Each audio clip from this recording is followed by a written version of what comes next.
वो अब उसी तरफ आ रहे हैं जिसकी तरफ हम कहते रहे हैं। उनको एहसास हो चुका है कि एक कौमी लेवल की एक हुकूमत हो, और कौन अच्छा। कैसे बनेगी।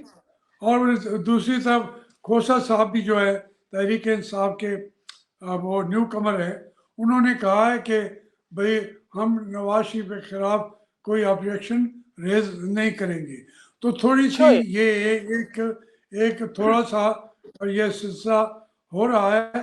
तो जी। मुस्लिम लीग का हूँ, मुस्लिम लीग को नहीं छोड़ रहा, मुझे निकाल भी नहीं सकते। क्या इमरान खान इन हालात में भी 2/3 मेजोरिटी लेकर वज़ीर-ए-आज़म बन सकते हैं, हुकूमत बना सकते हैं? इस वक्त कौम कहती है कि लीडर सिर्फ और सिर्फ इमरान खान है। मैं तो पार्टी मुस्लिम लीग, जब मैं मुस्लिम लीग में खड़ा था उस वक्त मियां नवाज शरीफ तो सियासत में भी नहीं आए थे। अब इस वक्त तो इमरान खान वाहिद आदमी लगते हैं जो इस्टेब्लिशमेंट के खिलाफ खड़े हैं। उसी में ही पाकिस्तान के जो मसाइल का हल है कि इमरान खान को रिहा करो। तो मैं ना भी मानूं, वोटों को फैसला करने दे, फेयर एंड फ्री इलेक्शन हो जाएगा, लोग जी, उसको तो हाशमी साहब रिजेक्ट कर इस देंगे। वक़्त जी, बड़ा एक इस वक़्त इम्पोर्टेंट सवाल है। आप जानते हैं तहरीक इंसाफ के साथ ज़ुल्म हो रहा है, अभी आपने खुद भी देखा, आप रोज़ देखते भी हैं, अभी शाह महमूद कुरैशी का मामला भी है, खान का मामला है, वर्कर्स का है, तहरीक इंसाफ में आपका अच्छा वक़्त भी गुज़रा है। तो अगर आप इस वक़्त तहरीक इंसाफ जॉइन करके बजाय उनकी पार्टी टिकट पे जिस वक़्त उस वक़्त उम्मीदवारों के मामलात भी हैं, तो आप उनकी पार्टी क्यों नहीं जॉइन कर लेते आप वहाँ से? आप डिटेंशन ऑर्डर के अंदर जैसे शामुल साहब के साथ जी। हुआ, ये इलेक्शन फेयर एंड फ्री नहीं होंगे।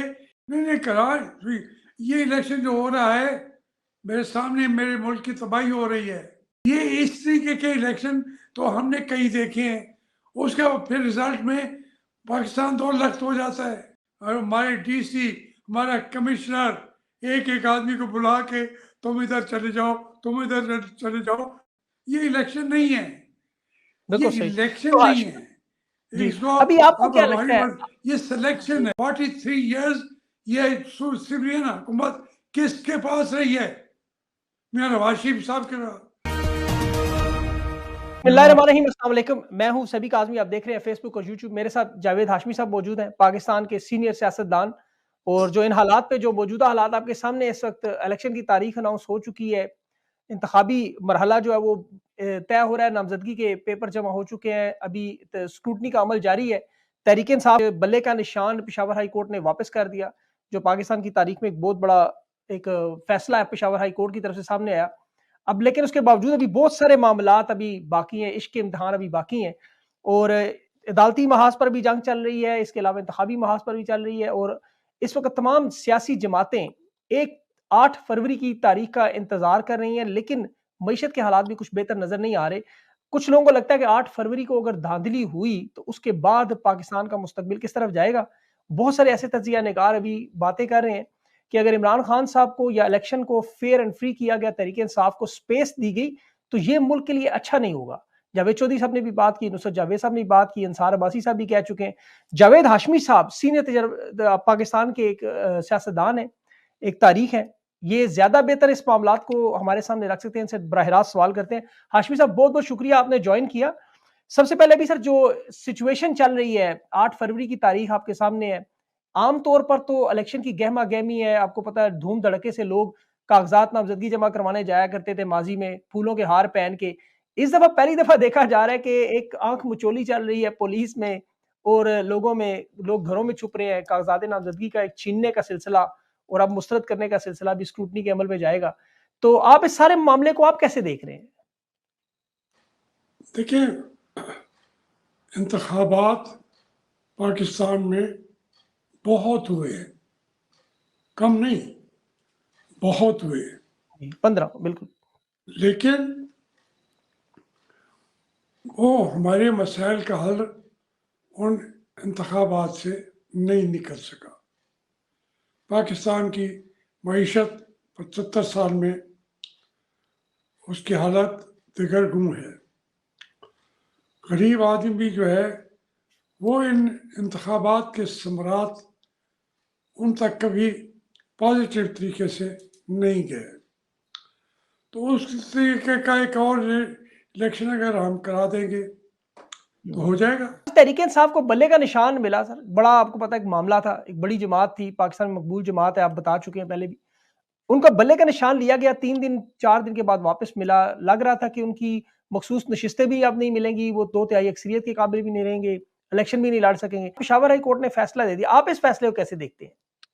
देखिए, मैं तो कहता हूँ कि ये सिर्फ पेशावर हाई कोर्ट को टेक्निकली कह दिया जाएगा, उनकी जुरिस्डिक्शन कहाँ तक है, सुप्रीम कोर्ट आगे है, वहाँ कोई ना भी जाए तो कहेंगे कि मुल्क का फैसला नहीं है, एक सूबे का फैसला है।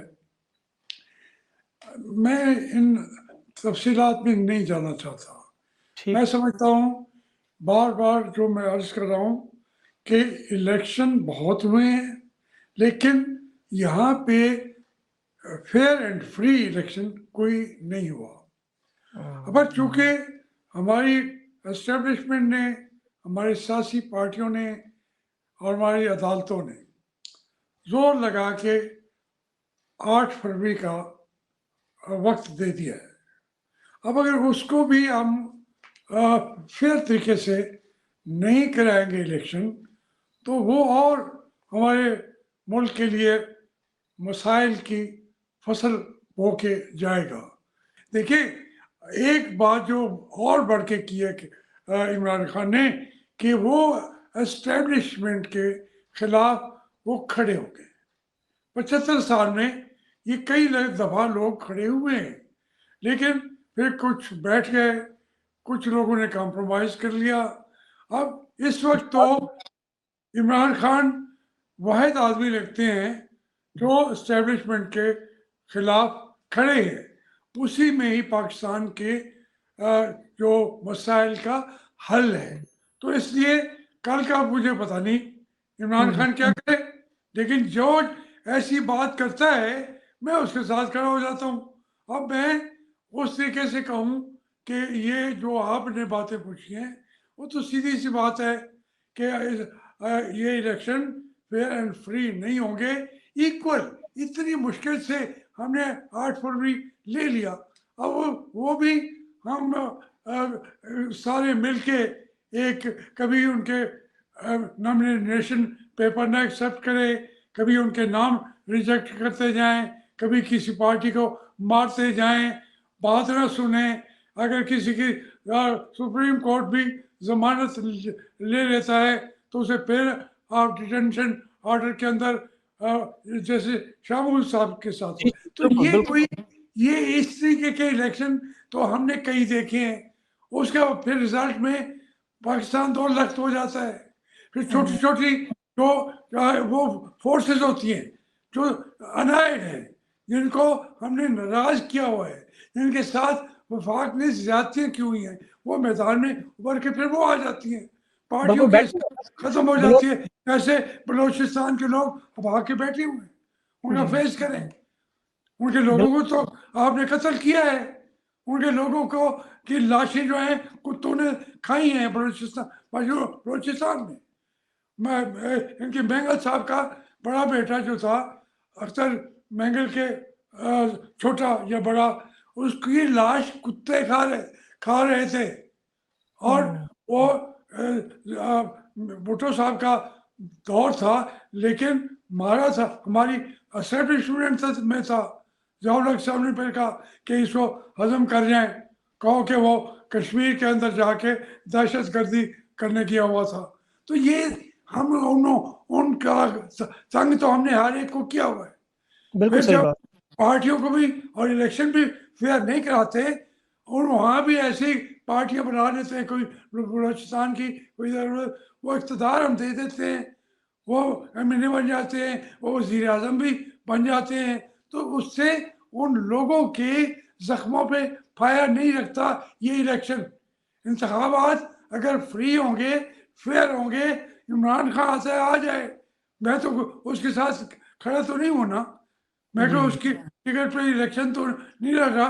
मैं एक ऐसे न्यूट्रल आदमी के तौर पर जिसने सारी जिंदगी फेयर इलेक्शन के लिए तको दो की है, कोशिशें की हैं, मैं कहता हूँ ये मौका आया हुआ है, 8 फरवरी का इलेक्शन फेयर एंड फ्री करा दें, पाकिस्तान के सारे मसाइल का हल निकल जाएगा। अगर इमरान खान आता है तो बन जाए वजीर आजम, अगर नवाज शरीफ बनता है तो बन जाए वजीर आजम। मैंने देखें, मैं मुस्लिम लीग में था, आज भी हूँ। मैंने उस वक्त नवाज शरीफ ने जब परवेज मुशर्रफ आया सब छोड़ के चले गए थे, मैं जंग लड़ता रहा हूँ। नवाज शरीफ साहब ने भी लंबी जंग लड़ी है एस्टेब्लिशमेंट के खिलाफ, फिर वो जरूरत के मुताबिक आके जब उनसे कंप्रोमाइज करते हैं तो मैं उस मौक़िफ़ को जब जो उनके साथ खड़ा होके कहता था कि वोट को इज्जत दो, और ये हमारा जो बाजवा है इसने हमें लूटा है, खाया है, मेरे घरों को किसने गिराया? इमरान खान का दौर था, लेकिन मैंने एक दफा भी नहीं कहा कि इमरान खान ने इनको गिराया है। मैं कहता हूँ बाजवा ने फैज हमीद ने गिराया है। इसलिए सीधी बात करे, उनको मिन्नत करे, जो आज बैठे हुए हमारे आसिम मुनीर साहब हैं, कोई हैं, उनको कहेंगे खुदा का नाम माने। अब आपका वजूद स्टेक पे है, पाकिस्तान नहीं, हमारी अफवाज की इज्जत व आबरो की स्टेक पे है। ये मरला आ गया है। मैं तो आज भी कहूँगा मुकद्दस फौज है, कितने लोग कहने वाले रह गए हैं। इसलिए हमें ज़हनी तौर पे इमरान खान आता है, आ जाए तो खा जाएगा। अगर मुजीब को वो जीत गया था इलेक्शन, उसको वजीर आजम बना देते, वो तो कह रहा था मतलब मैं तो पाकिस्तान का लीडर हूँ। अब सुने उसकी तकरीरें, बिल्कुल शेख मुजीब की, अब बाजार में आ रही हैं। मतलब ये है, आज इमरान को रिफ्यूज करेंगे इक़्तिदार, अगर लोग देना चाहते हैं तो गलत करते हैं। चलो लोग मेरे नज़दीक इमरान खान को क्यों लाना चाहते हैं, लेकिन लोग हैं, इलेक्शन का माना ही लोगों की राय है, उनको करने यार। इससे पीछे हटेंगे तो फिर वो मुल्क नहीं रहते, चलते भी नहीं है, मईशत ठीक चलती भी नहीं है। 10 साल 15 साल 20 साल और चल जाएगा, फिर हमारे दुश्मन बैठे हुए हैं, मशरक में भी हैं, मगरब में हमने खुद पैदा कर लिए हैं, अमेरिका की गेम खेलते खेलते। तो इन सूरत हालात में एक ही हल है, fair and free election. Imran Khan को आज ही रिहा करें और इसका मुतालबा करें मियाँ नवाज शरीफ, ये ड्यूटी है। अगर वो इलेक्शन के लिए आ रहे हैं, वजीर आजम बनने की ख्वाहिश भी रखते हैं, तो वो मुतालबा करें कि इमरान खान को रिहा करो। जो मुकदमे हैं 9 में यह कोई है चलते रहते हैं। मैं आपसे अर्ज करूँ, मेरे पर मैं 23 साल का इस वक्त तक सजा याफ्ता हूँ, मेरी सजा खत्म नहीं हुई, मुझे सिर्फ जमानत मिली हुई है उसमें। तो वो तो बाद में कोई मैं पूछते ही नहीं है, लेकिन वो मुकदमात हैं, बिल्कुल मौजूद इस वक्त तक उम्र कैद का सजा मिली हुई है, वो खत्म ही नहीं हुई। तो इसके बावजूद मुझे इलेक्शन लड़ने की इजाजत नहीं है। इमरान को 10 मौके मिलेंगे, 9 मई में आप सजा दे देंगे, फिर आगे चला जाएगा, फिर आगे चले जाएगा, अदालतें उसको आकर रिलीफ देती हैं, तो फिर उसको आप कहते हैं कि हम बस एक ही लफ्ज में उसको खत्म कर दें। नहीं खत्म कर सकते, वो आवाम की आवाज बन जाता है और लोग को भी माफ कर देते हैं। एक बड़ा अहम सवाल यहाँ पे, अभी मियां नवाज शरीफ साहब से आपकी मुलाकात होती है, उन्होंने भी 3 दफा वजारत उज़्मा का जायका चखा है, पंजाब में भी उनकी 29 साल हुकूमत रही दोनों भाइयों की। तो अगर आप मियां साहब से जब बात करते हैं तो क्या आप उन्हें समझा नहीं सकते, आप तो बड़े सीनियर उनके पार्टी के मेंबर है, कि ये जो एस्टेब्लिशमेंट के जरिए जो डील करके जिस तरह उनके ऊपर इल्जामात लग रहे हैं वो इससे हटे और अवाम की अदालत में आए, अवाम जो फैसला करे वो आपकी बात सुनते नहीं क्या? देखिए, मैं तो कोई 4-5 साल से मेरे उनसे कभी गुफ्तगू ही नहीं हुई।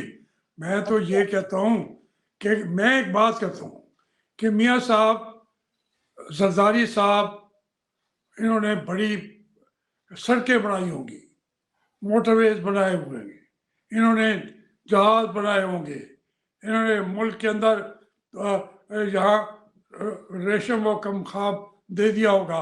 और भाई आप ही की हुकूमत के बाद तो आपकी इतनी मेहनत जो आप रोज बताते हैं, हमने मोटरवे बिछाई, हमने ये जाके अमन बहाल किया, हमने बिजली लेके आए, सब कुछ आपने दिया, लेकिन आज तक बिजली है, सड़क है।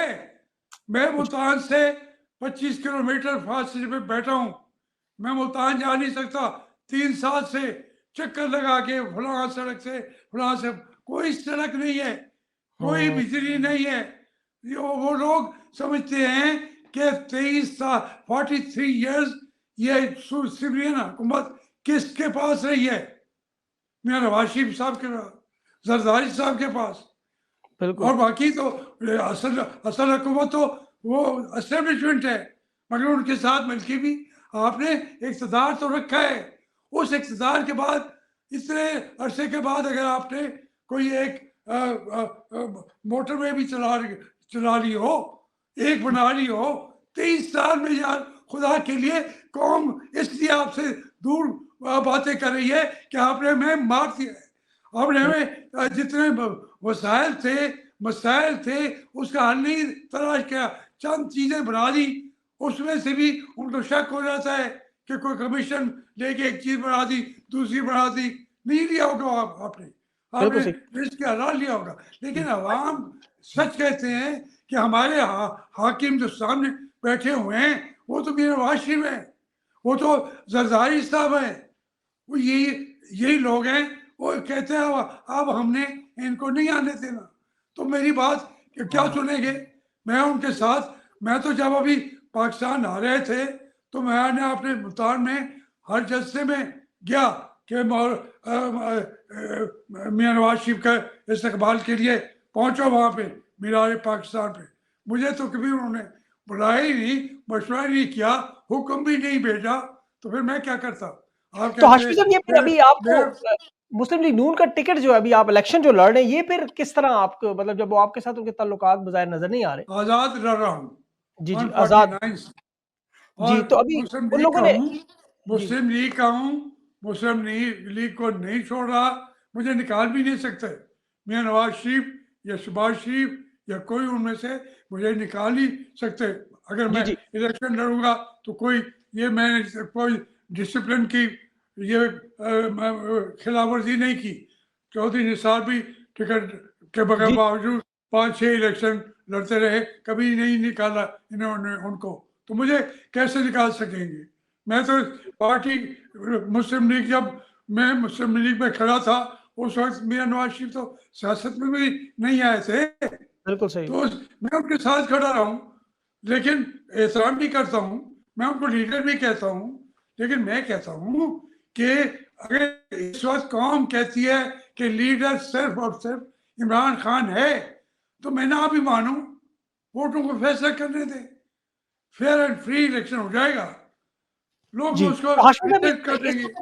जी, बड़ा एक इस वक्त इंपॉर्टेंट सवाल है। आप जानते हैं तहरीक इंसाफ के साथ जुल्म हो रहा है, अभी आपने खुद भी देखा, आप रोज देखते भी हैं, अभी शाह महमूद कुरैशी का मामला भी है, खान का मामला है, वर्कर्स का है, तहरीक इंसाफ में आपका अच्छा वक्त भी गुजरा है।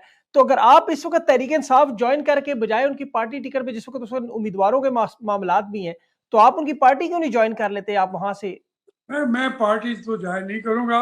जो उन पर ज्यादतियां हो रही हैं, एक एक ज्यादती को मैं महसूस करता हूं कि मेरे जिस्म के साथ ये हो रहा है, जो उनके वर्कर्स के साथ हो रहा है, वो उसको नाकाबिले बयान है।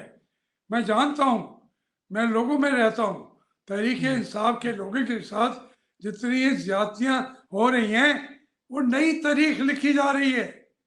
अब मुझे बताएं, ये उमर डार की वालदा को, राना इम्तियाज को, मेरा भाई था इम्तियाज, उसका घर वाला इम्तियाज डार, मैं इस फैमिली का एक एक बंदे को जानता हूं, लेकिन पक्के मुस्लिम लीगी थे, कायदे आज़म को मारने वाले।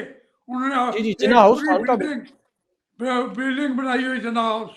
मैं बात कर रहा हूँ जो कुछ उनके साथ हो रहा है, जो दूसरी यही मुल्तान में कितने लोगों के साथ हो रहा है, वो बेचारे उठ के आ जाते हैं कि हमारा कोई ताल्लुक नहीं है तहरीक इंसाफ के साथ, मैं कभी जाऊंगा।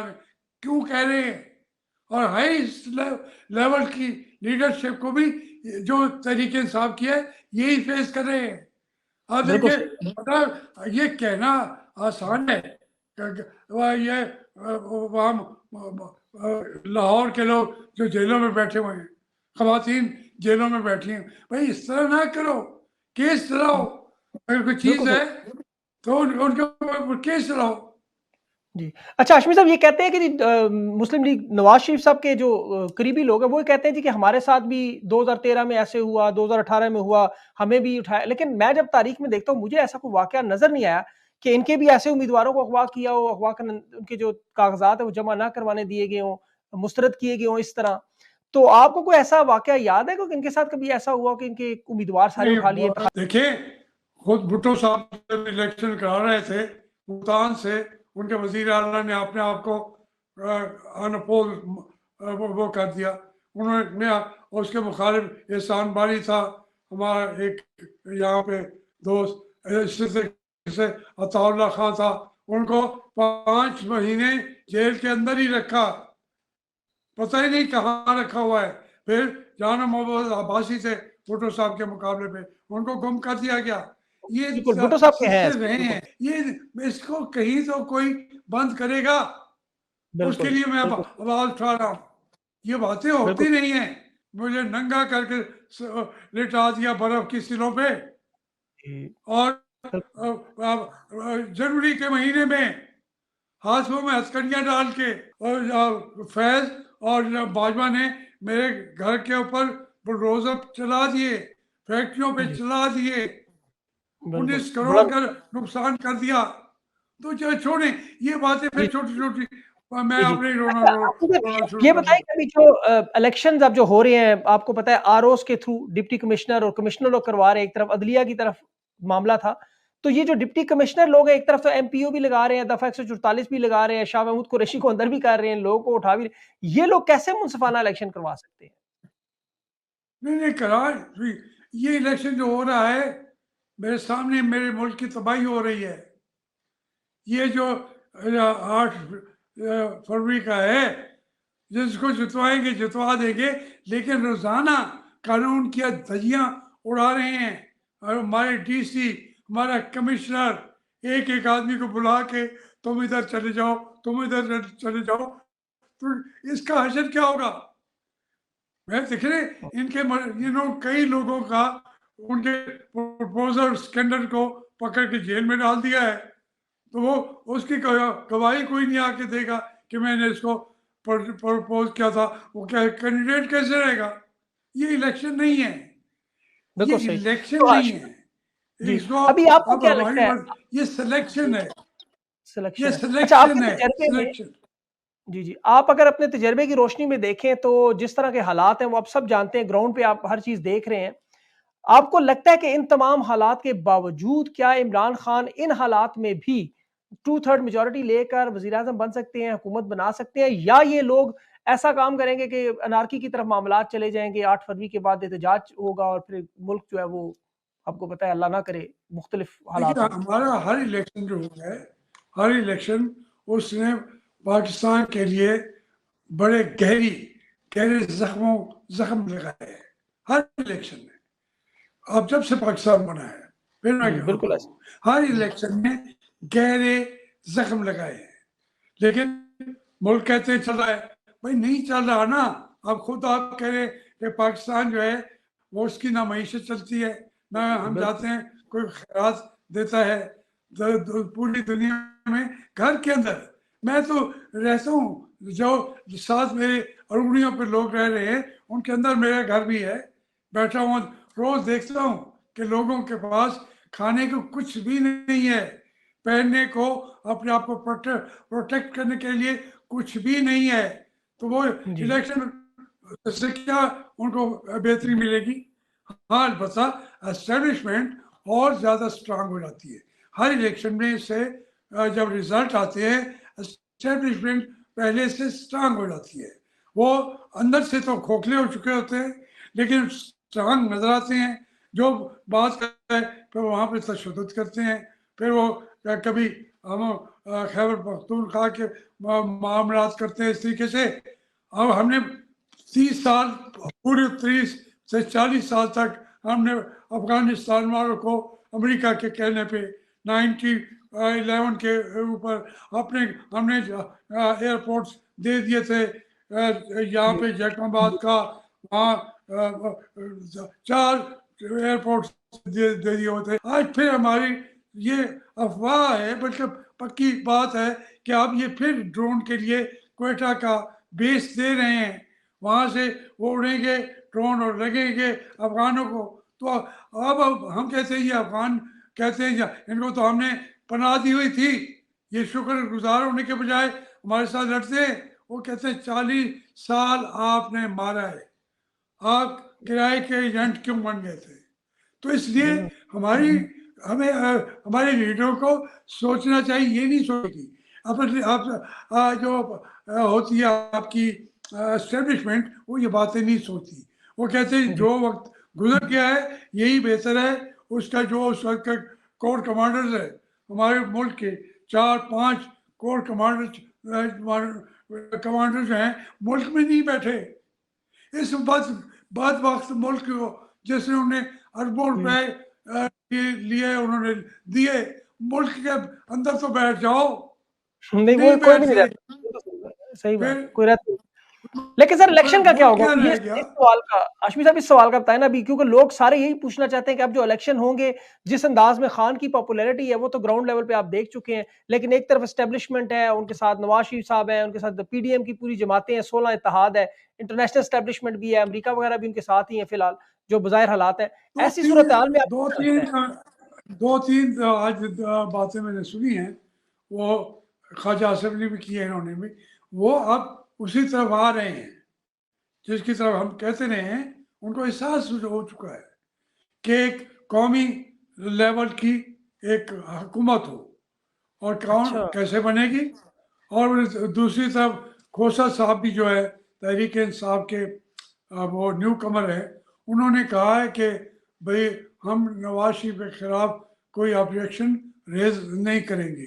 तो थोड़ी सी ये एक थोड़ा सा और ये सिलसिला हो रहा है, तो उसमें शायद एक मरहम मिल है कि ये कौमी हुकूमत जो है वो आए, सबको रिहा कर दिया जाए, और 4 महीने या 3 महीने के अंदर वो फिर इलेक्शन कराएं, फ्री और फेयर एंड फ्री इलेक्शन, तभी पाकिस्तान का मसला हल होगा। अगर ज़बरदस्ती रोकेंगे इमरान खान को, तो उससे भी मैं आज बार बार आपसे कर रहा हूँ कि उससे मसाइल बढ़ते जाएंगे, कम नहीं होंगे। हमें पूरी कौम को एक मुट्ठी की तरह इकट्ठा होना होगा, फिर हमारी मईशत भी वो टेक अप कर जाएगी, फिर हमारा दिफा भी मजबूत होगा। हाशमी साहब, ये बड़ा आपने इंपॉर्टेंट पॉइंट रेज किया, ये अभी तक किसी ने इस तरफ बात नहीं की। कौमी हुकूमत के हवाले से जो आपने कहा, खोसा साहब आ रहे हैं अभी जो नए आए हैं तहरीक इंसाफ में, और उनके साथ ख्वाजा आसिफ, और आपको लगता है कि पीपल्स पार्टी की तरफ से ये लोग मिलकर एक कौमी हुकूमत बनाना चाहते हैं, जिसमें ताकि तमाम लोगों के केसेस माफ हो और उसके बाद सब लोगों को रिहाई दी जाए और इलेक्शन लड़के ये लोग अपने सामने आए? देखिए, ये बात इनके लिए आसान नहीं है, लेकिन जो कुछ उनके मुंह से निकल रहा है, मैं उसके ऊपर अपनी एक बिल्डिंग खुद ब खुद ख्यालात की खड़ी कर रहा हूँ, और उम्मीद है यही ख्यालात जो है इसके अंदर चलेंगे तो फिर मसला हल हो जाएगा। बिल्कुल दुरुस्त सर, बड़ा इंपॉर्टेंट पॉइंट। हाशमी साहब, आपने अपना कीमती वक्त दिया सर, बड़े अहम चीजें आपने तारीख समेत माजी और मुस्तकबिल के बारे में बड़ी अच्छी बातें की। अल्लाह करे पाकिस्तान पे सर इस तरह के हालात बेहतर हों और आप जैसे लोग भी सामने आए। आपका सर बहुत बहुत शुक्रिया, आपने बताया। Thank you so much.